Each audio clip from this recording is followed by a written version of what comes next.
J'ai commencé ma carrière dans l'immobilier en Suisse par 4 ans de courtage en station de ski et plus d'une centaine de transactions.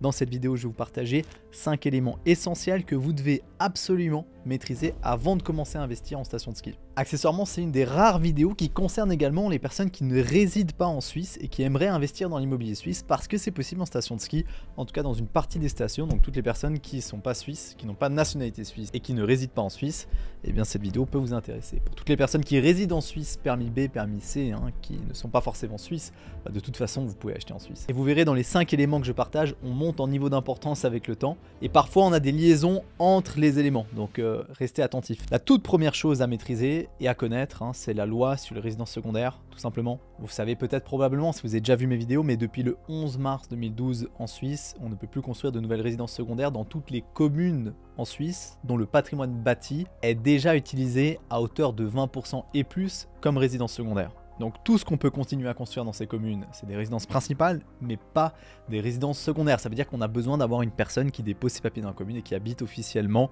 dans la propriété. Soit ça concerne le 100% des stations de ski, puisque dans les stations de ski, la majorité c'est des résidences secondaires, donc forcément toutes les stations sont concernées. Donc en fait, on voulait simplement arrêter la construction de nouvelles résidences secondaires avec cette loi. Respectivement, ça ne sert à rien de penser que vous pouvez acheter avec une société et du coup ça règle le problème, ça change rien. Il faut une personne physique qui dépose ses papiers dans la commune et qui habite officiellement dans la propriété. Donc ça sert à rien d'essayer de chercher des échappatoires.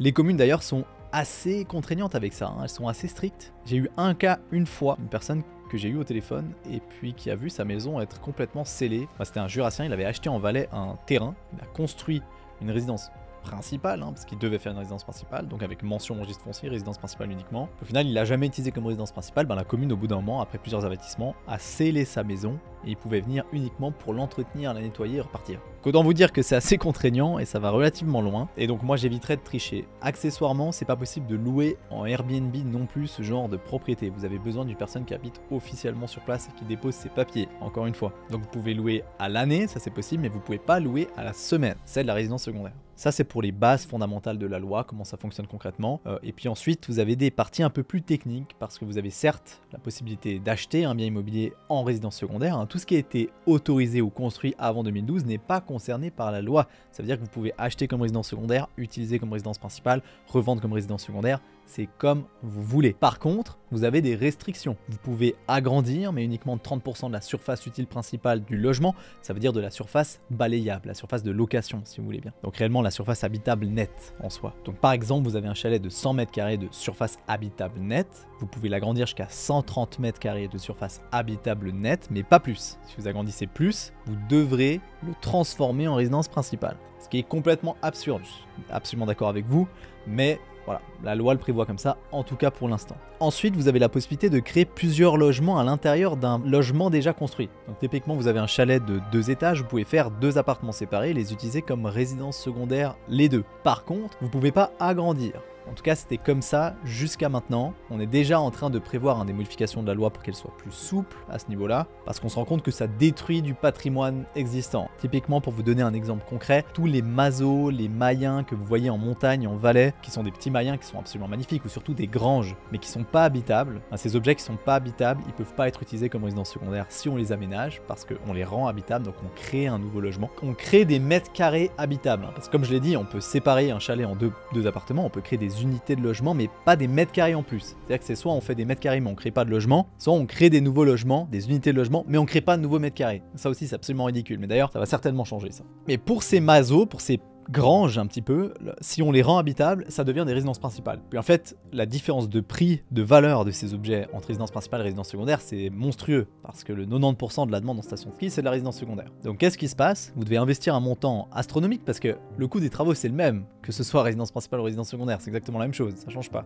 C'est les mêmes sociétés qui font le même travail. Et par contre, la valeur à la fin, c'est pas la même. Et donc on a ces granges qui vont être complètement détruites, qu'on va même pas entretenir parce qu'on ne peut pas les utiliser. Et ça, c'est une destruction du patrimoine bâti, et c'est un peu bête. Surtout que c'est déjà construit. Puis l'objectif de la loi, c'était pas de construire plus, mais c'est déjà construit. Voilà un petit peu pour le cadre légal de cette loi de manière générale. J'aimerais encore juste insister sur un exemple que j'ai vécu de près d'ailleurs, que j'ai suivi. Une personne qui avait un chalet qu'elle a hérité, Donc station de ski, résidence secondaire, tout à fait normal, construit avant 2012. Et puis elle l'a rénové, mais beaucoup rénové. C'est-à-dire qu'elle a quasiment détruit le bâtiment et puis reconstruit. Puis en fait, l'architecte qui s'est occupé du projet, c'était pas un architecte local et c'était un architecte qui maîtrisait pas du tout la loi. Il a pas du tout pris en considération le fait qu'en démolissant complètement, on crée un nouveau logement et c'est considéré comme des nouvelles surfaces habitables en soi. Donc la commune, dans l'autorisation de construire, a ajouté la contrainte, la restriction de devoir mentionner la résidence principale uniquement. Et donc, elle a transformé son chalet qui était construit avant 2012, avant la Lex Weber, avant la loi sur les résidences secondaires, en résidence principale parce qu'elle a démoli et reconstruit. Et là,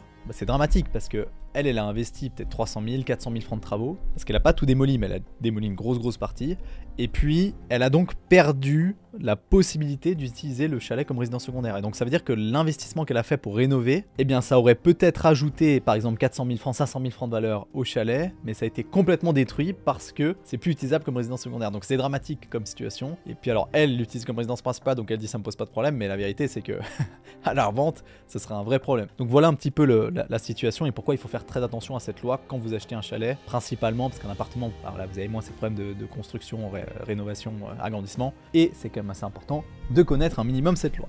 Deuxième élément essentiel à prendre en considération, c'est de sélectionner la station correctement. D'ailleurs, à ce propos, je me rappelle très bien, j'avais visité une propriété absolument fantastique, un chalet une fois d'un milliardaire, et je lui ai dit mais comment est-ce que tu as fait pour arriver dans cette région-là? Parce que quand on pèse 1 milliard, on peut aller n'importe où. Et c'était pas à Verbier, et c'était pas à Zermatt. Donc je me suis dit, mais pourquoi ici? Et cette personne-là, elle m'a dit, bah c'est simple, j'ai fait un tableau Excel, j'ai mis des critères un petit peu, j'ai mis des notes, et puis je suis allé dans la station qui avait le plus de notes, quoi. Donc il a rationalisé le processus de sélection de la station, si vous voulez bien. Et j'ai essayé de faire un peu pareil, donc je vous ai sorti 2-3 critères qui fait du sens, en tout cas pour moi, en tout cas dans le courtage. Et le premier, c'est la taille / le nombre d'habitants. Je pense que c'est important. Si je devais, moi, me mettre à votre place et me dire j'investis en station de ski, je connais rien, je pense que je prendrai en considération le nombre de personnes qui habitent, simplement parce que j'ai vu moi-même dans le courtage, en vendant dans plusieurs stations différentes, la différence de liquidité, ça veut dire de rapidité de vente sur le marché, des objets qui sont dans des régions où il y a une Coop, il y a une Migros, il y a des commodités. Et vous avez des stations dans lesquelles il y a très peu de commodités. C'est des stations qui ont moins de 1000-1500 habitants à l'année.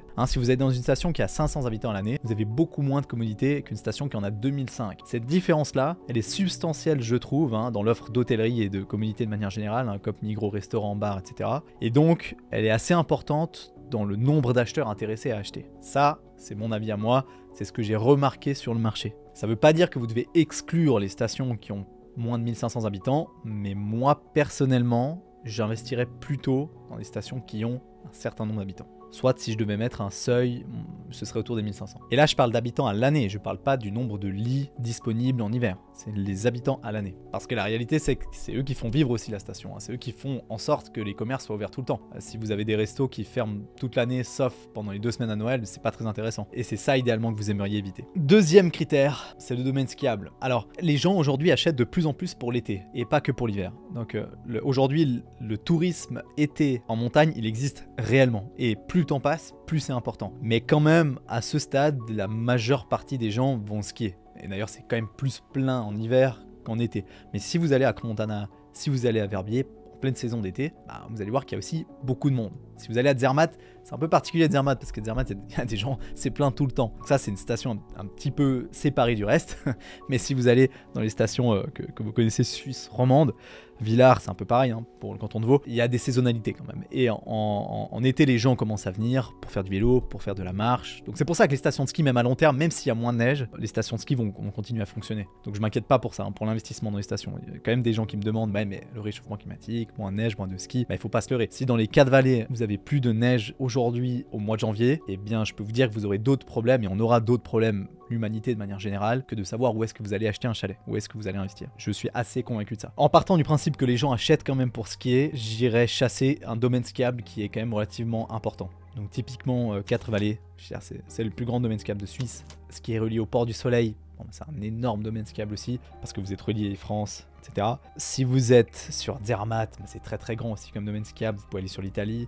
Et même Crans-Montana, accessoirement, c'est un domaine skiable qui est quand même assez important et assez intéressant. Et en plus de ça, Crans-Montana, c'est une ville aujourd'hui. Il y a beaucoup d'habitants à l'année et ça bouge beaucoup, quoi. Et le nombre de lits en hiver, c'est absolument gigantesque. Troisième critère, je dirais que c'est l'altitude et l'orientation. Moi, j'achèterais pas ou j'éviterais d'acheter moins de 1000 m² d'altitude parce que j'irais chercher 1250, 1300 minimum. Simplement parce que les gens, même en été, s'ils vont en été, ils fuient un peu la chaleur en plaine. Et s'ils vont en hiver, ils vont quand même pour le ski. Donc il y a quand même un petit peu une liaison avec le ski. Donc moi, j'irais chercher une station qui est un peu plus haute. D'ailleurs, un exemple parfait, c'est Grimentz. Grimentz, qui est une station qui cartonne. Les prix sont très élevés et ça se développe très bien. C'est 1500, 1600 mètres d'altitude. C'est quand même relativement haut pour une station de ski. Et ensuite, l'orientation, je dirais que c'est toujours lié un petit peu à l'enneigement, tout simplement. Donc là, j'éviterais le plein sud. Alors, je ne vais pas me faire taper dessus par les gens de Crans-Montana et par les pros Crans-Montana, mais Crans-Montana, comme je l'ai dit, c'est une ville, c'est déjà un marché à part entière. C'est un développement qui est absolument fantastique maintenant. La croissance des prix de l'immobilier à Crans-Montana, c'est absolument hallucinant. On a des 5 étoiles qui commencent à sortir de terre un peu partout. Donc franchement, c'est pas du tout une région à risque, Crans-Montana. Mais je dirais que pour l'enneigement, si on doit exclure cette station-là, je choisirais plutôt une station qui est orientée nord, qui a plus d'enneigement, tout simplement. Et là où on peut monter relativement vite en cabine pour atteindre des sommets assez intéressants. Ensuite, cette fois plus lié à la prise de valeur avec le temps, je chercherai des stations qui ont encore un potentiel de développement, des perspectives d'évolution. Vous avez des valeurs sûres, hein, comme Zermatt, comme Verbier, comme Crans-Montana aussi, ça en fait partie. Vous avez déjà tout qui est en place. Mais il y a beaucoup de stations qui sont en train de bénéficier un petit peu de la demande qu'il y a sur le marché des stations de ski, parce qu'il y a quand même passablement de demande, il y a quand même beaucoup de personnes qui sont intéressées. On verra si cette vidéo elle marche, c'est qu'il y a pas mal de personnes intéressées. Mais ces stations qui profitent maintenant de l'engouement pour les stations de ski et le tourisme un peu plus doux, eh bien elles sont en phase de développement. Alors c'est lent, politiquement ça va pas très vite partout, mais vous avez beaucoup de choses à développer encore dans passablement de stations, donc vous pourriez potentiellement aller chercher des prix qui sont intéressants aujourd'hui et puis profiter encore plus d'une croissance intéressante sur les années à venir. Ça veut pas du tout dire que les prix vont pas monter à Verbier ni à Zermatt, hein. Au contraire, ils vont continuer de croître. Mais bon, je dirais que c'est un peu moins accessible que d'autres régions qui sont très proches géographiquement, typiquement Nanda qui est relié à Verbier, donc en ski on peut faire la liaison très facilement, et la station elle-même est beaucoup moins développée, donc les prix sont divisés par 3, divisés par 4. Enfin, le dernier critère que j'utiliserai pour sélectionner la station, c'est le type de propriétaire dans la station elle-même, c'est-à-dire plutôt suisse, plutôt étranger. Personnellement, je préférerais des propriétaires plutôt suisses, simplement parce qu'il y a moins de saisonnalité, le marché est plus stable parce que le Suisse lui-même est stable, et il y a moins d'exposition à la conjoncture internationale. C'est-à-dire que si je vous donne un exemple, début des années 2000, 2005, 2010,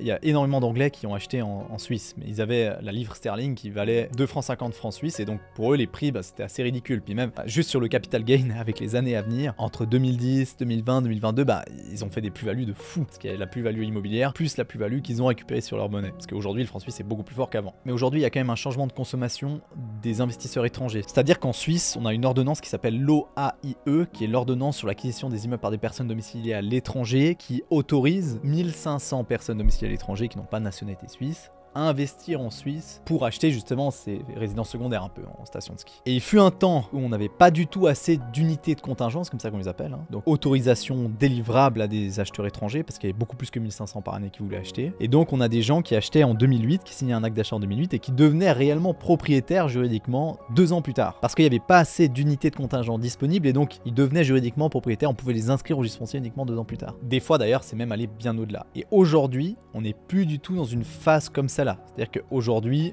on n'a pas 4000 étrangers qui souhaitent acheter en Suisse chaque année, et donc on n'a pas cette problématique d'unité de contingent. Donc la consommation étrangère de l'immobilier suisse a quand même changé avec le temps. Et je pense que dans les stations de ski en Suisse aujourd'hui, on a beaucoup plus d'acheteurs suisses qu'à l'époque.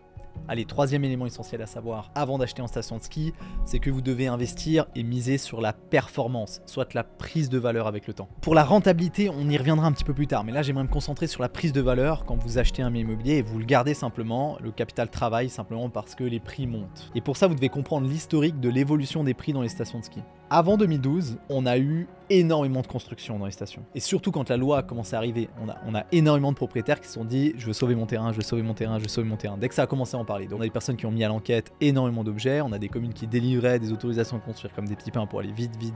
Et donc, on a obtenu beaucoup d'autorisations juste avant 2012. Et donc, tout à coup, on s'est retrouvé avec une vague d'objets sur le marché. Alors, paradoxalement à ce qu'on aurait pu penser, et contrairement à ce que tout le monde attendait, eh bien, la loi, dans un premier temps, elle n'a pas du tout poussé les prix vers le haut. Elle a plutôt poussé les prix vers le bas. Et c'est vrai, si vous regardez toutes les courbes, allez sur RealAdvisor, et vous regardez les courbes des stations de ski, de l'évolution des prix dans les stations de ski après 2012. Vous avez des pentes descendantes dès 2012 qui vont jusqu'à 2013, 2014. Ça commence à descendre et vous avez une pente descendante, donc une décroissance des prix jusqu'en 2019, quelque chose comme ça. Et 2019, c'est un peu l'année de bottom, le seuil pour toutes les stations. Et ensuite, vous avez de nouveau de la croissance. Alors, il y a des stations évidemment où c'est beaucoup moins flagrant, comme Verbier par exemple, où là, de toute façon, les prix font toujours que de monter. Mais vous aviez quand même moins de croissance pendant ces années-là que maintenant à Verbier. Et quand vous réfléchissez, c'est super simple à comprendre. C'est simplement parce que tout le monde a voulu sauver son terrain, donc tout le monde a demandé des autorisations de construire, donc on a construit beaucoup. Et sauf que ces gens, ils n'avaient pas besoin de construire. Mais ils ont construit à cause de la loi. Donc en fait, la loi, elle a eu l'effet inverse de ce qu'elle voulait initialement. C'est-à-dire, on voulait moins construire, mais elle a poussé la construction. Surtout, elle a poussé la construction n'importe comment, parce que du coup, les gens, ils ont fait tout très vite, parce qu'ils avaient besoin de sauver leur terrain, ce qui est complètement logique.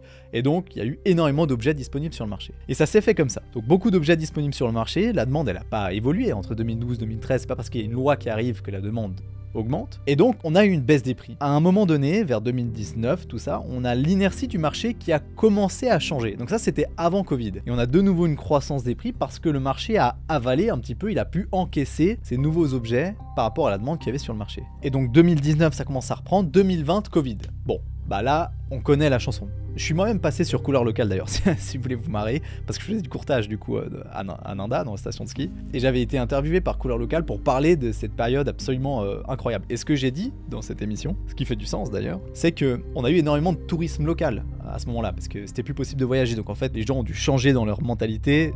Dès qu'il y a les vacances, c'est pas on va à Genève, on prend l'avion EasyJet, on va en Espagne, on va en Italie. Donc ils ont dû changer un petit peu le schéma. Et donc ils ont dû voyager à l'intérieur de la Suisse. Et en voyageant à l'intérieur de la Suisse, ils se sont rendus compte de ce qu'il y avait en Suisse. Et ils se sont dit, purée, c'est incroyable. En plus, ici, ils vivent pas le Covid comme on vit en ville. Je veux acheter une propriété. Sur la masse de visiteurs, parce que les stations de ski ont cartonné pendant cette période-là, parce que toute la Suisse voyageait en Suisse, et sur la masse de visiteurs, bah évidemment, il y a un pourcentage qui s'est dit, je veux acheter quelque chose et je veux investir ici. Et donc, ça a boosté encore plus la demande. Donc là, les prix ont explosé. Littéralement, bah, je me rappelle des ventes que je faisais. Je mettais en ligne la semaine, le mercredi, le samedi j'avais 10 visites, et puis le samedi en fin de journée j'avais des prix plus élevés que le prix affiché. Et ça c'était une réalité, c'est vraiment comme ça que ça marchait. Donc je recevais des offres pendant que je faisais les visites, des fois par email, des gens qui avaient visité une demi-heure avant, et me disaient ok je veux acheter plus cher que ce qui s'est affiché, parce que je veux vraiment avoir le logement. Donc on a des gens vraiment qui ont pété un câble, parce que intérêt négatif, donc ils devaient liquider du cash parce qu'ils n'avaient pas besoin d'avoir du cash qui rapportait rien, et en plus de ça ils se sont dit bah l'immobilier c'est top, en plus de ça les taux d'intérêt sont super bas, et en plus de ça, donc ça coûte rien, et en plus de ça ils se disent bah purée moi je vis un Covid absolument horrible, bah, je veux faire autre chose, je veux pouvoir avoir un échappatoire ailleurs. Donc là on a une phase où les prix ont de nouveau augmenté, puis aujourd'hui on est dans un schéma où la demande elle a freiné par rapport au Covid parce qu'évidemment les gens ont recommencé à voyager, sont redevenus normaux et la vie est redevenue un peu plus normale, mais par contre ça n'empêche pas que la demande est toujours présente, c'est à dire qu'on a toujours des gens qui ont envie d'investir, toujours des gens qui ont envie d'acheter. Et quand vous avez de la demande qui continue d'être stable ou de croître un petit peu, et que vous avez l'offre qui est complètement capée, et que maintenant le marché a pu encaisser tous les biens immobiliers qui avaient été autorisés, et bien maintenant vous n'avez pas d'autre choix que d'avoir des prix qui montent. Vraiment c'est pas possible autrement, vous pouvez faire les calculs que vous voulez, c'est pas possible autrement. On peut pas rajouter d'offres, et la demande elle est toujours consistante. Alors si tout d'un coup elle devait disparaître la demande, bah là ça changerait la donne. Mais je vois pas comment c'est possible. Je vois littéralement pas comment c'est possible. Et ça attire toujours, la montagne attire toujours. Plus le temps passe, plus on parle d'écologie aussi, de tourisme doux, et des personnes qui ont plus envie de prendre l'avion pour faire n'importe quoi. Bah là c'est à la mode, et en plus c'est à la mode pour certainement pas mal de temps. Donc je pense que les gens ont largement sous-estimé l'inertie du marché immobilier. D'ailleurs, un petit mot par rapport à ça, on a vu beaucoup de médias qui expliquaient qu'au final les activités de construction, elles n'avaient pas freiné parce que ça construisait toujours encore 5, 6 ans, 7 ans, 8 ans après la loi, et puis que les entreprises de rénovation et de construction, elles avaient toujours énormément de travail. Mais ça c'est vrai momentanément. Parce que, évidemment, l'inertie du marché, elle était énorme. On a délivré plein d'autorisations de construire juste avant 2012. Puis ensuite, après, vous avez 3 ans pour commencer à construire en Valais. Et vous pouvez rajouter 2 ans quand vous arrivez au terme des 3 ans pour prolonger l'autorisation de construire si vous n'avez pas commencé à construire. Et à partir du moment où vous avez commencé à construire, vous n'avez plus de délai. C'est-à-dire que vous devez construire normalement d'une manière un peu linéaire, comme ça. Toujours avancer, mais vous n'avez plus de délai légal. Ce qui s'est passé, c'est qu'on a des personnes qui ont profité un petit peu de ce flou juridique, et on a des personnes qui ont attendu 5 ans. Ensuite, ils ont fait un radier, ils ont juste commencé à creuser, ils ont fait des fondations, et ensuite ils ont laissé des radiers. Et c'est pour ça que quand vous alliez dans des stations de ski en 2019, 2020, 2021, vous aviez des radiers partout. C'est à cause de la loi, et c'est parce qu'on a simplement des gens qui ont voulu protéger leur terrain et qui ont voulu construire, mais ils n'avaient pas besoin de construire.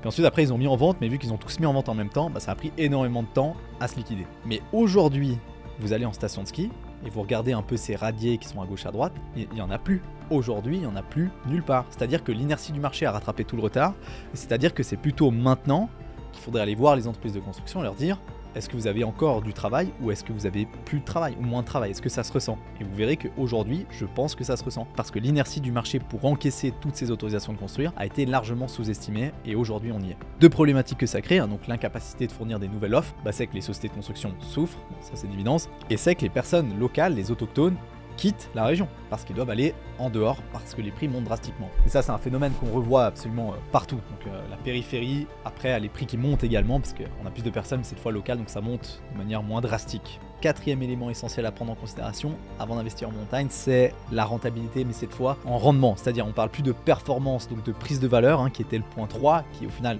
très justifiable aujourd'hui et qui a des belles perspectives d'avenir, mais le rendement c'est une autre question. Vous n'achetez pas en station de ski pour faire de la rentabilité.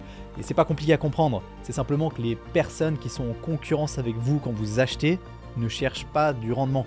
Vous pouvez pas faire de la rentabilité en achetant un chalet à Verbier à 25 000 francs le mètre carré et le mettre en location. C'est pas possible. Vous pouvez faire du rendement si vous êtes un groupe du genre Ultima. Si vous achetez des propriétés absolument incroyables, que vous en faites un business par propriété et que vous louez à des personnes ultra riches à 150 000 balles la semaine. Ça c'est possible, mais c'est pas ce que vous allez faire vous. Quand vous achetez en station de ski, mettez-vous en tête que vous êtes en concurrence avec des gens qui achètent pour eux-mêmes. Donc premièrement, vous êtes en concurrence avec des gens qui ont de l'argent, parce que souvent c'est des gens qui ont déjà leur résidence principale, c'est des gens qui achètent une résidence secondaire. Si vous achetez une résidence secondaire en Suisse, c'est que vous avez un peu d'argent en général. Et donc c'est des gens qui sont pas au centime près, ils sont prêts à payer un peu plus cher pour pouvoir acheter quelque chose qui leur plaît. Donc vous allez faire des calculs de rentabilité, eux, ils vont demander à leur conjointe ou leur conjoint et leurs enfants si ça leur plaît. Si ça leur plaît, ils payeront plus cher que vous. Point. Je sais que c'est le fantasme de beaucoup de personnes de pouvoir acheter un chalet, de le louer en Airbnb et d'en faire un produit incroyable, mais c'est très difficile en station de ski. Et honnêtement, sur la location à l'année, on n'en parle même pas, on l'exclut.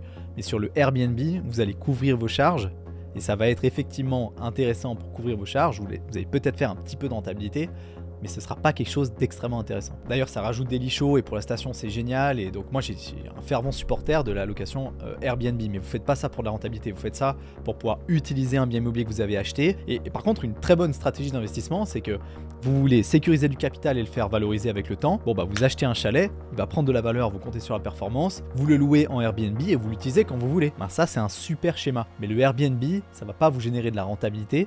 Le Airbnb, ça va couvrir vos charges. Donc la rentabilité que vous allez faire, c'est la performance que vous faites sur la prise de valeur de l'objet avec le temps. Je pense que c'est le point le plus simple à comprendre. Je pense que c'est une question qu'on m'a souvent demandé, mais honnêtement, j'en ai vu des propriétaires qui louent à la semaine. J'ai fait des demandes d'estimation à des agences de location pour des devis. Combien est-ce que ça peut rapporter? C'est quoi la valeur locative annuelle d'un bien immobilier, 2 chambres, 3 pièces et demie, un appartement rénové, centre de station. Et honnêtement, quand vous avez récupéré l'information et que vous comptez les charges de l'agence et les charges de PP et puis les charges que vous payez avec le prêt hypothécaire, à la fin de l'année, si vous louez tous les week-ends, vous n'utilisez jamais, vous faites un peu de rentabilité. Et si vous utilisez de temps en temps, vous allez utiliser certainement pendant les meilleures périodes, et donc c'est les périodes où tout le monde veut être là, et donc c'est les périodes où vous allez louer plus cher, et donc c'est à ce moment-là que vous n'allez pas du tout faire de rentabilité sur votre objet. Par contre, c'est pertinent de louer à des moments clés, c'est-à-dire Noël, Nouvel An, ça fait du sens de louer. Et là vous payez vraiment plusieurs mois de charge avec quelques semaines de location, donc ça fait du sens. Maintenant, 5e et dernier point à aborder pour l'investissement en montagne. À un moment donné, potentiellement, vous allez vouloir passer au niveau supérieur. Ça veut dire que vous allez vouloir peut-être faire de l'investissement de luxe. Et là, vous devez prendre en considération la LFIE, c'est la loi fédérale sur l'acquisition des immeubles par des personnes domiciliées à l'étranger. J'ai parlé un petit peu plus tôt dans la vidéo de l'OAIE, c'est l'ordonnance qui complète la loi, et c'est l'ordonnance qui dit qu'il y a 1500 étrangers qui peuvent acheter dans les stations de ski ou en Suisse de manière générale sur le territoire par année. Et la LFIE, c'est la loi qui dicte qu'est-ce qu'ils ont le droit d'acheter. Et à ce moment-là, quand vous rentrez dans un marché de luxe, un marché un peu plus niché comme ça, vous allez potentiellement devoir prendre en considération le fait que vous avez des étrangers acheteurs et plus que des Suisses. Je dirais que sur le marché en Suisse des stations de ski, jusqu'à 3 millions, quelque chose comme ça, vous avez des Suisses qui achètent. À partir de 3 millions, la proportion d'étrangers prend beaucoup plus de place. Alors, c'est peut-être pas valable pour des stations comme Verbier, où là, vous avez vraiment des grosses fortunes, même Suisses, qui achètent. Et puis, au final, au-dessous de 3 millions, vous avez pas grand-chose. Donc là, c'est peut-être un peu différent. Mais pour des stations normales, traditionnelles, hors Verbier, typiquement Zermatt, hein, si vous prenez Zermatt, vous n'avez pas le droit, un étranger n'a pas le droit d'acheter. Donc il vous faut un permis B, un permis C ou une nationalité suisse, sinon ils ne peuvent pas acheter. Donc là, on rentre même pas en considération, la question se pose même pas. Mais pour des autres stations qui ont le droit et l'accession à la propriété par des personnes domiciliées à l'étranger, là je dirais que pour une station traditionnelle, en dessous de 2 millions c'est majoritairement suisse, en dessus de 2 millions, entre 2 millions et 3 millions, bah là c'est déjà un peu plus partagé, au-dessus de 3 millions la proportion devient déjà un peu plus étrangère. Et donc si vous voulez passer au niveau supérieur et vraiment faire du luxe, faire des objets qui sont un peu spécifiques, vous devez prendre en considération ça, parce que vous avez plusieurs règles. Un étranger, donc une personne qui n'a pas de nationalité suisse, pas de permis B, pas de permis C, donc qui vit ailleurs, peut acheter jusqu'à hauteur de 200 mètres carrés de SNPH. Donc ça c'est dans l'ordonnance, hein, qui va avec la loi, hein, sur l'acquisition par des immeubles domiciliés à l'étranger. Et la SNPH, c'est la surface nette de plancher habitable. Donc c'est vraiment la surface habitable, si vous voulez, du logement, hein, qu'on peut concrètement utiliser. Donc c'est possible jusqu'à 200 mètres carrés de SNPH et 1000 mètres carrés de terrain. Alors c'est possible dans la négociation avec l'État, le canton, et accessoirement Berne, la Confédération, d'acheter un peu plus que ça. Ça veut dire, c'est possible de monter jusqu'à 250 mètres carrés de SNPH, plus ou moins de mon expérience, hein, et un peu plus de 1000 mètres carrés de terrain. Le but vraiment de la loi, parce qu'elle est un peu obsolète aujourd'hui, hein, c'est une loi qui date de 1983, donc c'est normal que les choses évoluent un peu avec le temps, parce qu'on construisait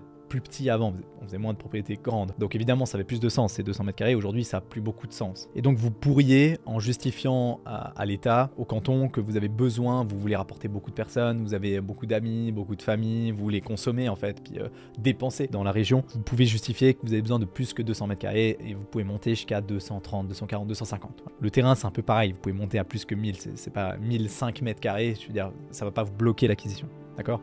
Mais la loi, c'est ça, l'ordonnance, c'est ça. Et ensuite, un autre élément très important, c'est que si vous achetez avec une société immobilière, et vous faites une opération, vraiment, vous achetez, vous vendez, ben sachez que vous êtes bloqué pendant 5 ans. C'est-à-dire vous achetez, vous ne pouvez pas vendre pendant 5 ans à une personne étrangère. Et donc ça, c'est un peu bloquant quand vous rentrez dans des niveaux de prix qui sont assez élevés.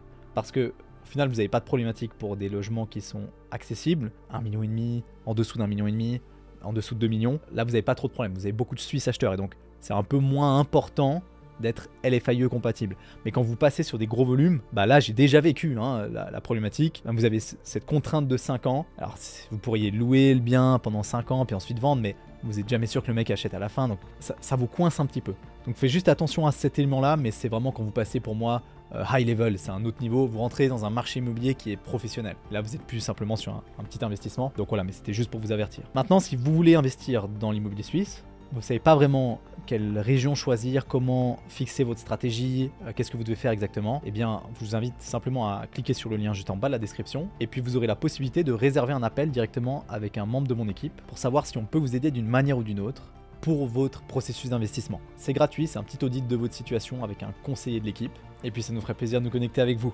Merci beaucoup d'avoir regardé cette vidéo jusqu'au bout et moi je vous dis à très vite. Ciao.